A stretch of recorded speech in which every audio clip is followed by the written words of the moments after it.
শ্ৰোতাবৃন্দ অকলশৰীয়া আড্ডাৰ কোঠাত আহি পোন প্ৰথমবাৰৰ বাবে আমাৰ দুগৰাকী আয়তিক লগ পাইছো।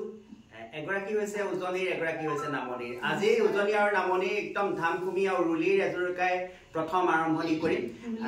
যিয়ে নহওক মই প্ৰথমে চিনাকি কৰি দিব বিচাৰিছো আমাৰ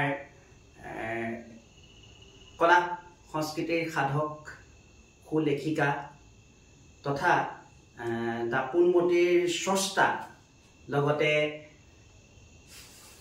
আৰু যাৰ বয়সে হাৰ নমনা উদীয়মান নাম তৰুণী দাস বাইদেউ এয়া আমাৰ লগত আছে। নমস্কাৰ। দ্বিতীয়গৰাকী হৈছে আমাৰ নামনিৰ মোৰ ভক্তি সমাজ সংগঠক তথা সত্ৰীয়া সংস্কৃতিৰ লগত জড়িত শ্ৰীমতী ৰিংকনি কলিতা। দুইগৰাকীলৈ আজি অনুষ্ঠানত স্বাগতম জনাইছো। নমস্কাৰ। এতিয়া কথা হৈছে কি, আজি অকলশৰীয়া আড্ডাৰ কোঠাত আমি আয়তিক যেতিয়া লগ পাইছো, মংগল ধ্বনিৰ আৰু উৰুলিৰ এজোৰকা পালে আমি সুখী হ'ম। তাৰপিছতে আমি শ্ৰীযুতা তৰুণী দাস বাইদেউৰ পৰা বিয়ানাম শুনিম আৰু তৰুণী দাস বাইদেউ আৰু ৰিংকুমণিৰ সৈতে উজনিৰ নামনিৰ আমি কিছু কথা পাতিম। প্ৰথমতে মই তৰুণী দাস বাইদেউক অনুষ্ঠানলৈ স্বাগতম জনাই আৰু সকলো আয়তিৰ পৰা উৰুলি এজোৰকা শুনি বিয়ানামৰ এফাঁকিও গুণগুণাবলৈ মই অনুৰোধ জনাইছো। নমস্কাৰ। অৰুণা বৰুৱা, তোমাক আমি আন্তৰিক ধন্যবাদ জনাইছো, যিহেতু আজি তুমি তোমাৰ অকলশৰীয়া আড্ডালৈ আমাক নিমন্ত্ৰণ কৰি আনিলা। আমি চেষ্টা কৰিম তোমাক আমি সংগ দিবলৈ। এতিয়া আমি প্ৰথম উৰুলি যোগা দিব লাগিব। আৰম্ভ কৰোঁ।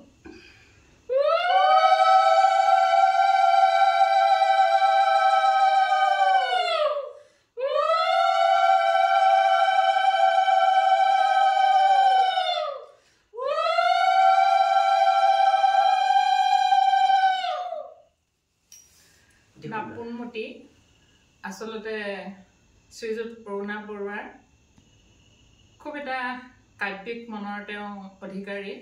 যথেষ্ট কবিত্বৰ গুণেৰে তেখেত বিভূষিত হৈ আছে। মাত্ৰ তেখেতক বহিঃপ্ৰকাশ কৰিবৰ কাৰণে আমি চেষ্টা কৰা নাই। এনেকুৱা ধৰণৰ বহুত প্ৰতিভা আমাৰ মাজত লুকাই আছে। আমি দেৰিকৈ হ'লেও আমি তেখেতৰ অন্তৰৰ মাজত থকা যি কবিত্বৰ গুণ, সেই গুণৰ আমি উমান পাইছোঁ। আৰু তেখেতৰ লিখনিৰে এখনি কবিতা পুথি তোমাৰ কপালত আঘোণৰ পুৱাৰ বেলি, সেই কবিতা পুথিখনিৰ মাজত এটি দাপোনমতি নামৰ কবিতা আছিলে। সেই কবিতাটি পঢ়ি সঁচাকৈ মই যথেষ্ট আপ্লুত হৈছিলোঁ। আৰু ময়ো সৰুৰ পৰা আচলতে মোৰ মাহঁতৰ একেবাৰে চাদৰৰ আঁচলত ধৰি ধৰি কাপোৰ কানি যেতিয়া মোৰ গাত নাছিলে, তেতিয়াৰ পৰাই মই মাহঁতৰ লগত যিবিলাক থলুৱা কেঁচা মাটিৰ গুণ থকা বিয়ানাম, বিহুনাম, দিহানাম এইসমূহ নাম শিকিছিলোঁ। আৰু তেতিয়াৰ পৰা মনত সাঁচি ৰাখিছিলোঁ যে এটা সময়ত মই এখনি বিয়ানামৰ কিতাপ ৰাইজৰ মাজলৈ উলিয়াই আনিম। যিহেতু আপোনালোকে জানে, নহয় জানো, আপোনালোকে জানে যে আগতে এখন বিয়া মানে বিয়াত আয়তীসকলে সুমধুৰ সুললিত কণ্ঠেৰে মন পৰশা যিখিনি বিয়ানাম গাইছিলে, সেই বিয়ানামখিনিয়ে কেতিয়াবা কইনাঘৰীয়া মানুহক হহুৱাই, কেতিয়াবা কন্দুৱাই, কেতিয়াবা এনেকুৱা হয় আচলতে সেই বিয়ানামসমূহৰ জৰিয়তে কন্যাগৰাকীক বা দৰাজনক যথেষ্ট নীতি শিক্ষাৰে শিক্ষিত কৰি তোলে। তেখেতসকলৰ অনাগত দিনসমূহত কেনেধৰণে সংসাৰখন চলাব, সেই কথাখিনি আচলতে বিয়ানামৰ অমীয়া সুৰেৰে মানে দৰা পক্ষক বা কইনাক উদ্দেশ্য কৰি সেই বিয়ানামসমূহ গাইছিলে। আৰু সেই বিয়ানামখিনিয়ে সাধাৰণতে এখন বিয়া সম্পূৰ্ণ মানে এটা সুকীয়া মাদকতাৰ পৰিৱেশ সৃষ্টি কৰিছিলে। অৰ্ণৱ, কিন্তু এতিয়া আমি আপোনাৰ মুখেৰে এফাঁকি বিয়ানাম যদি পাওঁ আটাইতকৈ ভাল লাগিব। পদূলি মূৰতে দুবৰি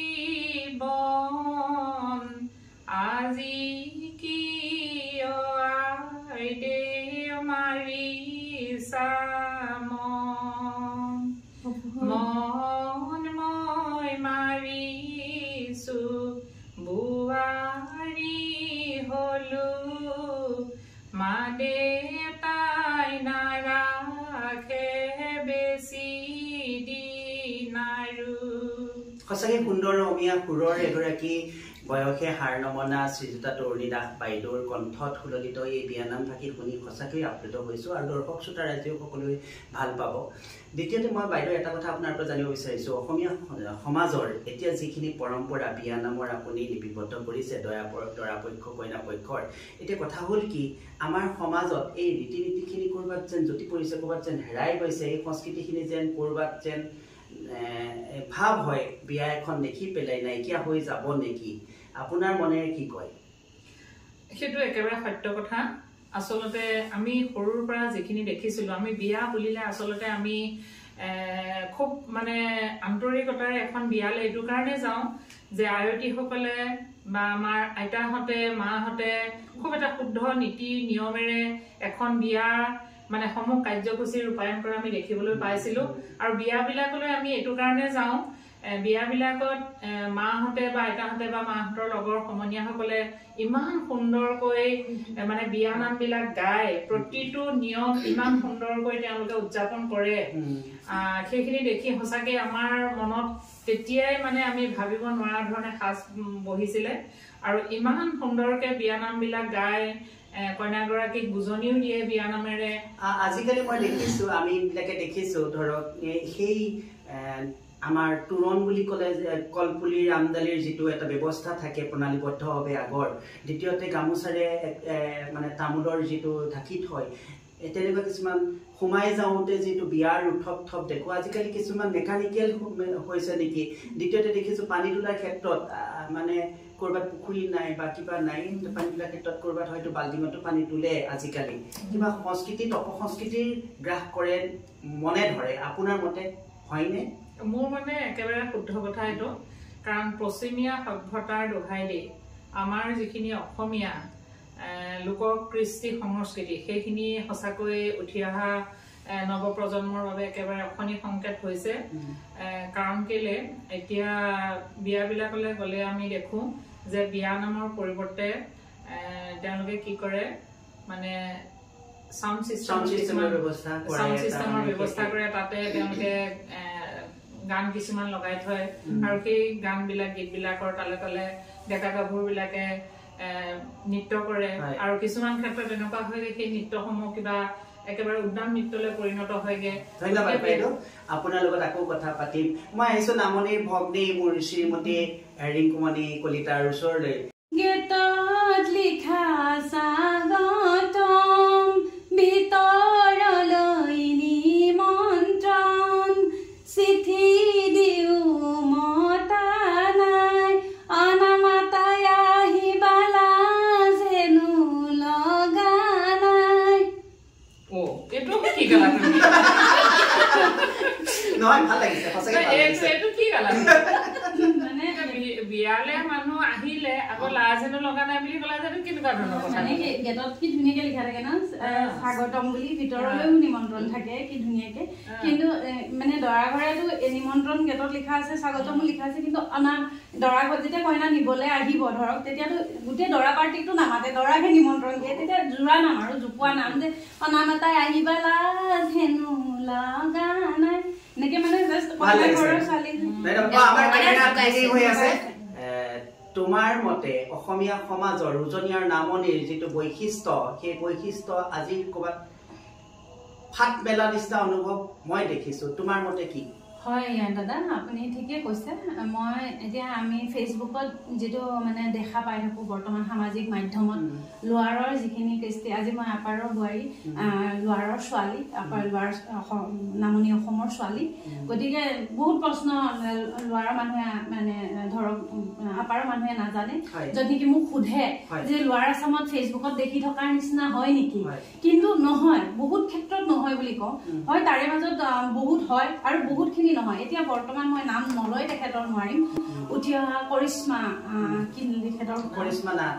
নাথ ন, তেখেতে যি ধৰণে গায়, আমি সৰুৰ পৰা ৰামচৰণ পাঠক, কৈলাশ পাঠক এইবিলাকৰ নাম আমি সৰুৰ পৰা শুনি আহিছোঁ। মানে আমি বহুত বিশেষ একো নাজানিলেও সৰুতে তেওঁলোকৰ যিটো মানে গোৱাৰ শৈলী আছিল, আমি যিটো শাস্ত্ৰ যেতিয়া বুজি নাপাওঁ শুনি ভাল পাওঁ, তেওঁলোকে যি ধৰণে পৰিৱেশন কৰিছিল চাই ভাল লাগে বা শুনি ভাল পাইছিলোঁ। তেতিয়া আমি পঢ়ি শিকিব জনা হোৱা নাছিলোঁ, য'ত নেকি আগ্ৰহী আছিলো যে আমি সেনেকে শুনি আমি কিবা এটা বুজি পাইছিলো তেওঁলোকে যিটো ধুনীয়াকে তাৰমানে আমাক শাস্ত্ৰ ভংগী মাৰে বুজাই দিছিলে কিন্তু এতিয়া কৰিশ্মা নাথ হওক আৰু তেনে তুলনাত আৰু বহুত আছে যিবিলাকে কৃষ্টি সংস্কৃতি একেবাৰে নোহোৱা কৰিছে আচলতে লোৱাৰ আছাম বুলি ক'লে বহুত ভুল ধাৰণা যে তেনেকুৱা নহয় অৰিজিনটো অতীতটো বহুত বেলেগ আছিল বৰ্তমান যুৱক যুৱতীসকলে বেলেগ বিকৃত ৰূপ এটা দিছে হয় আমি বিতৰ্কলৈ নাযাওঁ অকলশৰীয়া ৰাস্তাৰ কথা দুজনীৰ নামনি দুগৰাকীৰ অতিথিৰ লগত কথা পাতি আমাৰ সঁচাকৈ আপ্লুত হ'ল খালি অসমীয়া সমাজখন উজনিৰ নামনিক আমি বিভেদ নাৰাখি আমি যে সংস্কৃতিৰ ধাৰাবাহিকতা অক্ষুণ্ণ ৰাখিব লাগিব সেইটোৱেই আমাৰ আজিৰ অতিথি এটা বিশেষ মন্তব্যলৈ আহিব ধন্যবাদ জনাইছোঁ আজি উজনি আৰু নামনি দুয়োগৰাকীকে ফাঁকি বিয়ানাম গাবলৈ আকৌ পুনৰবাৰ অনুৰোধ জনাইছোঁ নামনিৰ ৰিংকুমণি কলিতে ফাঁকি বিয়ানাম যদি আমাক শুনাই দৰ্শক শ্ৰোতা ৰাইজেও ভাল পাব বহুদিনতো নামনি অসমৰ গান শুনা নাই তথাপি আগতে আইতাহঁতৰ মুখত শুনা ফাঁকি ভুলে শুদ্ধ গাবলৈ চেষ্টা কৰিছোঁ পদুম পাহে পাহে ফুলে লাহে লাহে ইমানকৈ মাতিছোঁ বাইদেউ লাই নাহে বাইদেউ লাই নাহে ভিনদেৱে বুলি অ ভিনদেৱে নহয় তোমাতকৈ ধুনীয়া বজাৰৰ পুতলা সময় সুযোগ পালে নচুৱাই থাকিবা